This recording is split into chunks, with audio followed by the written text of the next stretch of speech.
अच्छा देखिए यहाँ पर पहला इसमें पूछ रखा है कि मैस्केयर का जो एकदम सिनोनिम होगा वो क्या होगा। देखिए मैस्केयर का मतलब क्या होता है, नरसंहार, ये सबको पता होगा, नरसंहार इसका होता है मतलब। अब आगे हम बात करते हैं नरसंहार का मतलब क्या होता है, स्लॉटर, यानी कि जो बी ऑप्शन होगा बिल्कुल सही हो जाएगा। मैस्केयर का मतलब होता है स्लॉटर, यानी कि नरसंहार, इंसानों को खत्म करना। आगे बात करते हैं। अब देखिए choose the correct one word substitution, आपको वन वर्ड सब्सटीट्यूशन बताना है कि a decision taken by all boards of all, यानी ऐसा डिसीजन जो बोर्ड्स के माध्यम से लिया जाता है, सबको यदि सब लोग यदि वोट डालते हैं तो उसके द्वारा जो डिसीजन लिया जाता है उसे क्या बोलते हैं, डेमोक्रेसी। डेमोक्रेसी का मतलब होता है लोकतंत्र, और लोकतंत्र के अंदर जो चुनाव होते हैं वो हमारे तुम्हारे द्वारा होते हैं। तो बस वही है कि जो डिसीजन लिया जाता है वोट्स का वो हमारे द्वारा लिया जाता है, तो वो हो गया डेमोक्रेसी।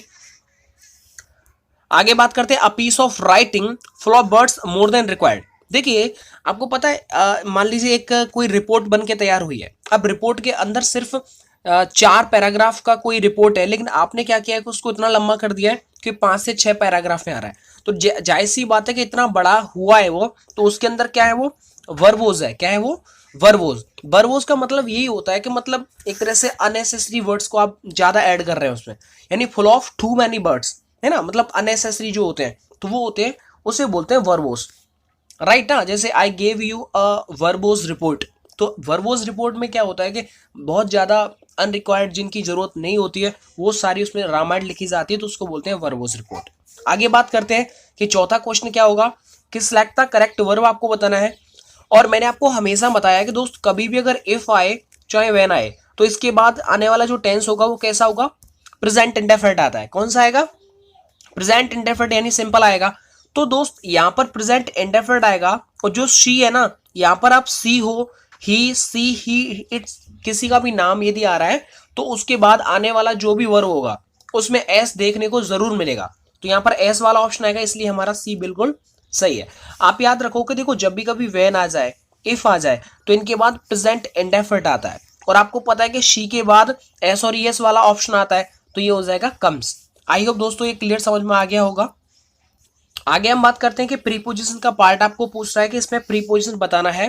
तो देखो he dealt very politely dash me, आप सबको पता होगा कि जो डेल्ट है वो सेकंड फॉर्म है किसकी, डील की, और डील के बाद आने वाली प्रीपोजिशन कौन सी होती है, विद होती है, तो वो क्या होता है, डील विद। तो हमारा जो सी ऑप्शन है वो बिल्कुल सही हो जाएगा, ठीक है, यानी कि उसने मुझसे बहुत पोलाइटली यानी विनम्रता के साथ उसने डील किया, तो डील मतलब डील विद। आगे पूछ रहा है कि करेक्ट आपको स्पेलिंग बताना है कि कौन सा है। दोस्तों मैं आपको बताना चाहूंगा कि जब भी कभी लास्ट में जैसे मानो ये लिख रहा है परमिट, अब परमिट की जो स्पेलिंग होती है वो होती है PERMIT, ठीक है, लेकिन अब जब भी कभी इसमें अगर ईडी जोड़ने की बात करें, ईडी हो चाहे वो ING हो, कोई फर्क नहीं पड़ता। यदि लास्ट वाला कॉन्सोनेंट है और उस कॉन्सोनेंट से पहले यदि एक वर्ड जो आ रहा है, एक मतलब सिर्फ एक को ही देखना, कॉन्सोनेंट से पहले अगर कोई वॉवेल आता है, जब ईडी या फिर ING लगाने के टाइम पर जो ये लास्ट वाला कॉन्सोनेंट होता है वो डबल हो जाता है। कैसा हो जाता है, डबल। तो अब इसकी स्पेलिंग क्या हो जाएगी, PERMITTED। अब इसको चूज कर लो कौन सा है, तो ये है PERMITTED, बस हो गया। आगे हम बात करते हैं। अब देखिए PRMITT बिल्कुल सही है, इसमें कोई गलती नहीं है। आगे पूछ रहा है आपसे कि आपको ईडियम बताना है, तो विल ओज द विस्प का मतलब क्या होता है। देखिए इसका ईडियम का जो मतलब होता है, अगर आपने याद कर रखा हो तो इसका मतलब होता है एनीथिंग विच इल्यूड्स और डिसीव्स, यानी ऐसी मतलब एनीथिंग, कुछ भी चीज जो आपको धोखा दे सकती है, और जो मतलब इल्यूड्स होती है, इल्यूड्स का मतलब होता है कि धोखा दे करके चलते बनना, उसे बोलते हैं इल्यूड्स। तो अल्यूड्स भी होती है, डिसीव्स भी होती है, तो उसको बोलते हैं विल ओ द विश्व। आगे देखिए, आगे 9वां क्वेश्चन इसमें पूछ रखा है कि आपको इनडायरेक्ट स्पीच बताना है। और इनडायरेक्ट जब भी कभी आपके दिमाग में इनडायरेक्ट आए तो सबसे पहले आप ये सोच लिया करें कि जो भी प्रेजेंट की फॉर्म होंगी वो सब पास्ट में जाएंगी, ये बात आपके दिमाग में आनी चाहिए। अब दोस्तों यहां पर आप बात करते हैं कि यार अब देखो इसमें हेल्पिंग वर्ब कौन सी दे रखी है, जो एक मॉडल वर्ब है कैन। अब जैसी बात है कि पास्ट आएगा तो कैन का क्या होता है, कुड, यानी कुड वाला ही ऑप्शन सही हो सकता है। तो देखो एक तो कुड आ रहा है ए में, और एक हो रहा है बी में, और एक आ रहा है डी में, यानी इनमें से ही होगा, यानी कि ये जो सी वाला है ये बिल्कुल नहीं होगा, क्योंकि कैन का तो कुड होगा ना, ये तो फैक्ट है।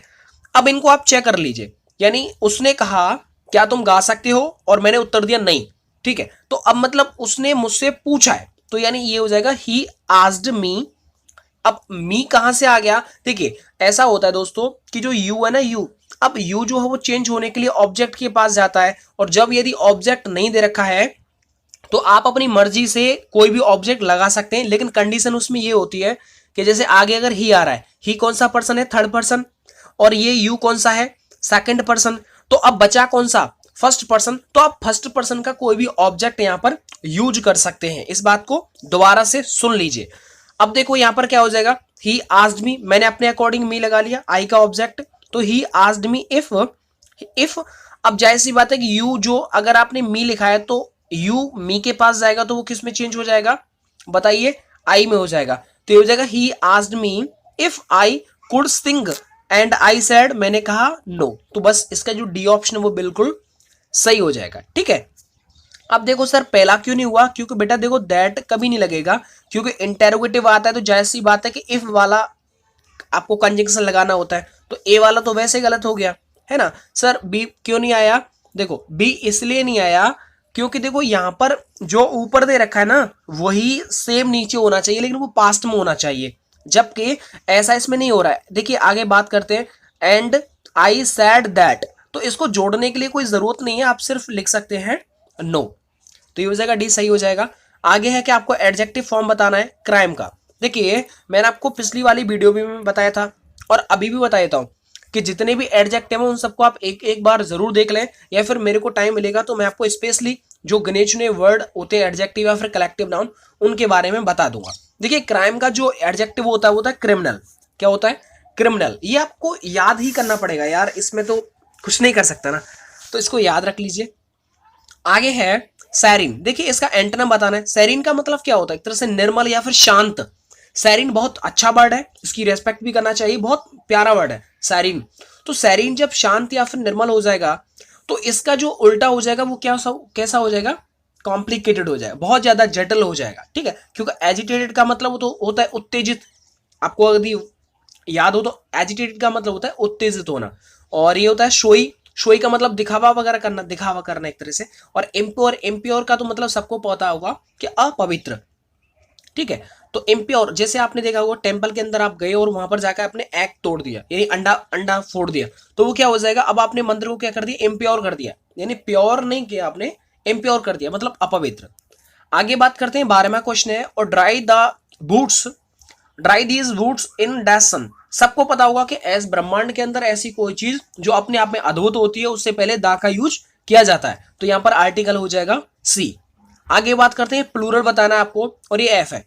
इसे समझाने से पहले मैं आपको एक चीज बता देता हूं कि जब भी कभी किसी भी लास्ट में एफ आए या फिर एफ ई आए तो उनमें आपको क्या करना है कि प्लूरल बनाते समय इसको हटा देना है आपको, और इसकी जगह पर वी ई एस लिख देना है और प्लूरल आपका बन के तैयार हो जाएगा। अब देख लीजिए यहां पर आप देखिए ये दे रखा है S H E L F, तो एफ की जगह क्या हो जाएगा? वी ई एस, तो स्पेलिंग बनेगी S H E L V S. अब देख लीजिए ये है S H E L V S, तो डी ऑप्शन बिल्कुल सही हो जाएगा। आगे बात करते हैं 14वां क्वेश्चन, यानी fill in the blank with suitable conjunction. दोस्तों ये आपको कंजंक्शन बताना है, और कंजंक्शन आप तभी बता पाएंगे जब इसका मतलब आपको पता होगा। देखिए मेक हेस्ट, जल्दी करो, you will miss the train, वरना तुम जो है बस को मिस कर दोगे।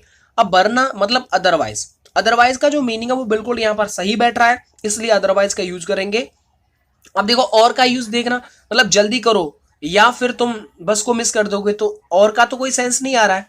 इफ का देखना, जल्दी करो यदि तुम बस को मिस करोगे, तो दोस्तों इफ वाला तो वैसे भी गलत हो जाएगा दो तरीके से।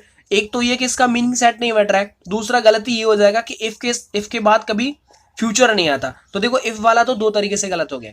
ऑल दो, तो ये देखो ऑल दो तो आएगा ही नहीं क्योंकि उसका मतलब कुछ बैठ ही नहीं रहा है यहां पर। चलिए अब 15वां बात करते हैं। 15वां है last year the performance of this production unit was, तो वो क्या हो जाएगा? फैंटेस्टिक। देखो स्टैगर्ड का मतलब आपको पता होगा, स्टैगर्ड का मतलब एक तरह लड़खड़ाना, जो विकलांग होता है वो क्या होता है? स्टैगर्ड होता है, तो मतलब लड़खड़ाना। तो यहाँ पर उसकी, और टॉल का मतलब क्या होता है? आप सबको पता होगा लंबा, और ब्लो का मतलब नीचे, मतलब उनका तो कोई मतलब बैठ ही नहीं रहा। तो जो परफॉर्मेंस की बात की जा रही है, परफॉर्मेंस या तो अच्छा होगा या फिर बेकार होगा, तो वो है फैंटास्टिक, यानी कि ऑप्शन सी सही है। आगे बात करते हैं 17वां, और ये आपको एक्टिव से पैसिव में चेंज करवाएगा। अब देखो यहाँ पर आपको पता होना चाहिए कि ये कौन सा फॉर्म दे रखा है, सेकंड फॉर्म, और सेकंड फॉर्म का जो पैसिव होता है वो जाएगा वॉल्सबर थर्ड फॉर्म में। किस में जाएगा, वॉल्सबर थर्ड फॉर्म में। तो आपको याद होना चाहिए कि वॉल्सबर यानी कि वॉल्सबर थर्ड फॉर्म वाला ही ऑप्शन आपको क्लिक करना है। अब देखो इसमें एक तो बी ऑप्शन आ रहा है वॉज वाला, और इसमें और एक आ रहा है डी। अब इनमें से ही होगा, ठीक है। ए और सी तो बिल्कुल गलत है, क्योंकि second form was verb third form में चेंज होता है, तो ये आपको याद रखना है। तो ऑप्शन भी वही होगा। अब यहां पर ये वर्ब है, वर्ब के बाद जो दे रखा होता है वो कैसा होता है, एक ऑब्जेक्ट होता है। तो ये the independence day was celebrated by the resident, yes और नो। इसलिए हम ये कह सकते हैं कि इसका जो सही जवाब हो जाएगा वो हो जाएगा बी ऑप्शन, यानी कि मैं ऐसे कह सकता हूं कि the independence day was celebrated by the residents, ठीक है। अब आप सोचेंगे सर डी क्यों नहीं सही हुआ, बेटा डी इसलिए सही नहीं हुआ क्यों, देखो celebration of the independence day ये तो गलत बात है, तो ये तो कुछ नहीं हुआ ना, मतलब जो दे रखा है वही आपको बताना है, क्योंकि ये आपका ऑब्जेक्ट हो गया और ये हो गया सब्जेक्ट, तो सब्जेक्ट पीछे जाएगा तो बाई लग के आ जाएगा, ठीक है। और जो सेकंड फॉर्म है उस जगह हो जाएगा वॉज वर्ब थर्ड फॉर्म, तो ये हो जाएगा वॉज थर्ड फॉर्म, क्योंकि वो सिंगुलर है इसलिए यहाँ पर वॉज आ गया। तो आई होप दोस्तों ये प्रैक्टिस सेट आपको अच्छा लगा होगा, और उम्मीद करता हूं कि आप इसको लाइक जरूर करें, और इतनी सारी मेहनत के लिए सिर्फ एक लाइक इनफ है, और अपने दोस्तों में शेयर जरूर किया करें जो भी बच्चे इनकी तैयारी करें। और जितना आपने मुझे सपोर्ट किया है उस सपोर्ट के लिए आप सबका बहुत बहुत बहुत बहुत शुक्रिया। मिलता हूं मैं आपको नेक्स्ट वीडियो में, तब तक के लिए जय हिंद जय भारत।